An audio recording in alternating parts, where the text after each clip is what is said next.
अमिताभ जी, कोई निकलना चाहते हैं ट्रंप इस लड़ाई से? मतलब समझ में नहीं आ रहा है कि अगर आपको निकलना है तो निकलने जैसी बातें कीजिए ना। या देखिए फिर ट्रम्प आईआरजीसी इस नहीं चाहता है कि ये युद्ध रुके? कई बार कहते हैं ना, देखिए फॉल्स अटैक, ये शब्द से भी इनकार नहीं किया जा सकता। देखिए ये फॉल्स फ्लैग अटैक तो नहीं है। ट्रम्प साहब को ये लगता था, बेंयामिन नेतन्याहू को ये लगता था कि ये लड़ाई कुछ दिनों की होगी। कुछ दिनों में जब सारे उनकी लीडरशिप को वाइप आउट कर दिया जाएगा तो एक वेनेजुएला टाइप सिचुएशन होगा कि वहां के या तो राष्ट्रपति को हटा दिया जाए, या जो जनवरी में या दिसंबर में के अंत में शुरुआत हुई थी कि लोग सड़क पे आ जाएंगे, वैसा भी कुछ नहीं हुआ। जो राष्ट्रवाद की भावना थी, लगता है वो प्रबल हो गई। तो इसमें कई सारे डिनोमिनेटर हैं। अभी इस समय ट्रंप को यह लग रहा है, और ये जो होर्मुज वाला मसला है, ये शायद एंटिसिपेट नहीं किया था कि इतना इफेक्टिव चेक लगा पाएगा ईरान होर्मुज पे। और ट्रंप साहब को, जिसको अंग्रेजी में बार बार कहा जाता है, ऑफ रैंपिंग खोज रहे हैं। ट्रंप साहब ये चाहते हैं कि किसी न किसी तरह कोई एक बहाना मिले, कोई एक अकॉर्ड मिले जिसमें वो कह दें, भले ही वो इंप्लीमेंट कर ना पाए ईरान, कि हम होर्मुज को अब नहीं ब्लॉक करेंगे।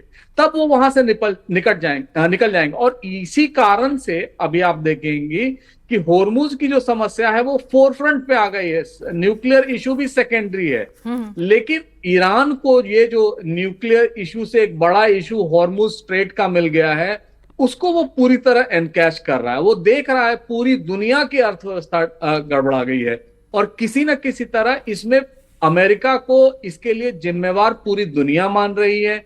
वो ये भी चाहता है कि जब अमेरिका निकले तो बाकी जितने अरब राज्य हैं उनसे हम डायरेक्ट निपट लेंगे, चाहे वो युद्ध करना हो या वो वार्ता करना हो या टोल टैक्स देना हो इस समय। और ट्रंप का जो एजेंडा है वो और ब्रॉडर हो गया। अब वो तो कह रहे हैं अब्राहम अकॉर्ड साइन करो, जो सऊदी अरेबिया कभी नहीं चाहता था। हाँ, सऊदी अरेबिया एक समय में काफी करीब आ गया था अब्राहम अकॉर्ड करने के, जब वहां के इजराइल के राष्ट्रपति ने एक सीक्रेट विजिट की जद्दा की, और वहां लगभग ये तैयार हो गए थे कि हम साइन कर लेंगे अब्राहम अकॉर्ड। लेकिन एमबीजेड के जो पिता हैं किंग सलमान, वो एग्रीएबल नहीं थे कि जब तक फिलिस्तीन की समस्या हल नहीं हो जाती हम इस पर कोई भी एक्शन नहीं लेंगे।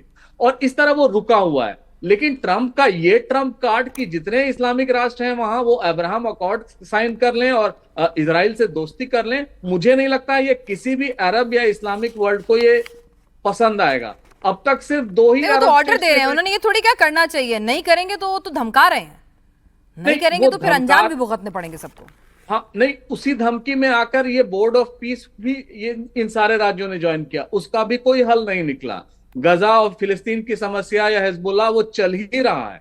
मुझे लग रहा है इस समय ट्रंप साहब एक क्विक फिक्स, एक डील करना चाहते हैं, वहां से अपना कमिटमेंट जो है पीस का वो लेके निकलना चाहते हैं। बाकी अरब वर्ल्ड पर इमीडिएटली और लार्जर वर्ल्ड पर वो थोप देना चाहते हैं कि होर्मुज से हमारा ही प्रॉब्लम नहीं है, आपकी भी प्रॉब्लम है, और उससे वो निकलना चाहते हैं।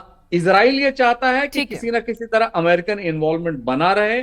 जिस तरह वो हिजबुल्लाह पे अटैक करता है, हमास पे अटैक करता है, वो उसी तरह जब भी ईरान बढ़े तो उस पर भी अटैक कर दे। लेकिन मुझे नहीं लग रहा है इसका कोई इजी क्विक फिक्स सोल्यूशन जो ट्रंप चाह रहे हैं वो मिलेगा। तो ट्रंप कहीं ना कहीं जिसे कहते हैं ना कि कोई ऐसा बीच का रास्ता निकल जाए जिसमें इज्जत भी बनी रहे कि अमेरिका ये जंग हारा नहीं है, ना ही वो पीछे हट रहा है, और उसे एक पीस डील मिल जाए। लेकिन वो डील मिलती हुई नजर नहीं आ रही है। चीन से अखिल पराशर जी हमारे साथ वरिष्ठ पत्रकार इस वक्त जुड़े हुए हैं। अखिल जी, मुनीर साहब आए हुए हैं वहां पर, अच्छे से स्वागत नहीं किया गया उनका, वहां क्या चक्कर है? जी, मुनीर जी के साथ साथ जो है वो शहबाज शरीफ भी आए हुए हैं। और इस दौरे का जो मकसद था वो ये था कि इस साल चीन और पाकिस्तान के जो राजनयिक संबंध है उसकी 75वीं वर्षगांठ है इस साल। क्योंकि पिछले साल इंडिया और चाइना के थे, इस साल पाकिस्तान और चीन के। तो वो जो वर्षगांठ है उसको मनाने के लिए, साथ में जो इनका सी पैक है, सी पैक 2.0 को स्पीड अप करने के लिए, गति देने के लिए है, ग्वादर और जो दोनों देशों के बीच आर्थिक सहयोग है उसको और जिंदा करने के लिए, और जो इन दोनों देशों के जो ऑल वेदर जो संबंध है उसको और मजबूत करने की दिशा में इसलिए ये विजिट हुई है। तो जो शहबाज शरीफ है वो सबसे पहले हांगचो आए, चुचियांग प्रोविंस की जो कैपिटल है हांगचो, वहां पर जहां पर अली बाबा का हेडक्वार्टर है उधर वो पहुंचे। वहां पर उन्होंने बिजनेस टॉक किया, फिर जो निवेश के लिए जो बातचीत है वो किया। उसके बाद वो बीजिंग आए। बीजिंग में आने के बाद उन्होंने चीनी राष्ट्रपति शी जिनपिंग और जो प्रधानमंत्री है ली चांग उनसे मुलाकात की